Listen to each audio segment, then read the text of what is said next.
I was reading the February 14th edition of the Projo and ran across an article actually written by a Projo staffer versus the AP grab. Jenna Pelletier informed me that once again, Rhode Island made it to the not-so-good list. More specifically, Providence is the second worst dating city in the entire country for young college-educated women seeking a college-educated man. Seems there are 60% more women than men with college degrees. Of course, that could have something to do with the fact that Rhode Island College had a 66% female enrollment in 2014. Yep, the girls are going to Rick and the men are not.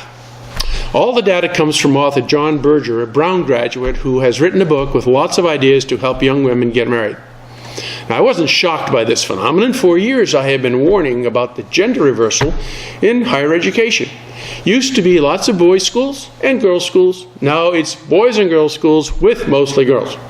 Okay, so the girls are looking for equally smart young men and failing. So Mr. Berger and lots of other sociologists have come up with lots of suggestions to level the playing field. Unfortunately for Rhode Island, one of the suggestions is to move. Where to? Well, the ladies have to move somewhere the numbers work out better for them. Seems San Francisco, anywhere in the Silicon Valley, Seattle, or maybe Columbus, Ohio. They have much better ratios. Another reason to get out of Rhode Island. All this reminds me of the Pew Institute's numbers on marriage success. Seems that between 2006 and 2010, college-educated women were nearly twice as likely to be married after 20 years or more. The probability of first marriages lasting that long, based on education, was all women, 52%. High school or less, 40%. Some college, 49%. And then, of course, though, all those college-educated ladies looking for partners in Rhode Island at 78%. So if it is a good idea to help our young college grad ladies to find partners to stay married to, we need to help the balance of boys and girls coming out of our colleges, ready to work. That, of course, means we have to have jobs for college grads in Rhode Island. Now, I came across an article from Women's Day written by Anna Schoening on January 9th of 2014. She quotes Jean Twenge, a PhD who wrote Generation Me. Anna's article lists the 10 best pieces of dating advice that the millennials, born after 1977, have to offer. Now, I thought I would review this list from the perspective of a boomer trying to live in a world where virtually everyone is younger. How are they coping? Well, I haven't the time today to go through the entire piece, but I did pick out some of the quotes within the 10 suggestions. So, if you are a Rhode Island college-educated lady, you need to follow this advice. These are not in the order the article has, but who cares? Here's a problem right away. Be picky. You are not supposed to settle for whoever comes along. You must find someone who appreciates you. Now, going back to John Berger's book, you are not supposed to be picky.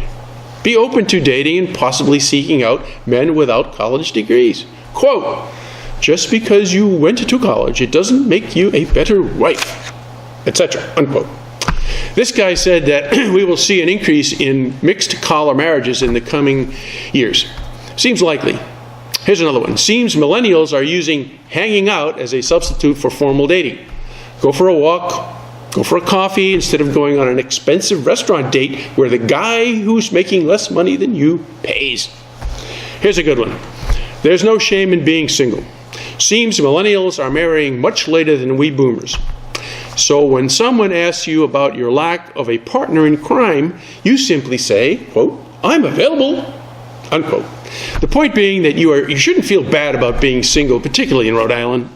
And this one, embrace online dating. Use OkCupid, Match.com, Tinder, and even for your Facebook. Since none of these things were around when I was dating, it's a little hard to appreciate, but I do know that both of my college-educated daughters met their husbands online. Enough said. There's lots more to learn from these articles, so I recommend you get right to it and read them. Thanks for watching, and God bless. Find us on Cox Channel 15 or Verizon Channel 34. Saturday at 4 p.m. or Sunday at 10 a.m. Find us on the web at www.gatsbyproject.com/Common Sense Rhode Island. Like us on Facebook at Common Sense RI, and follow us on Twitter at @CommonSenseRI.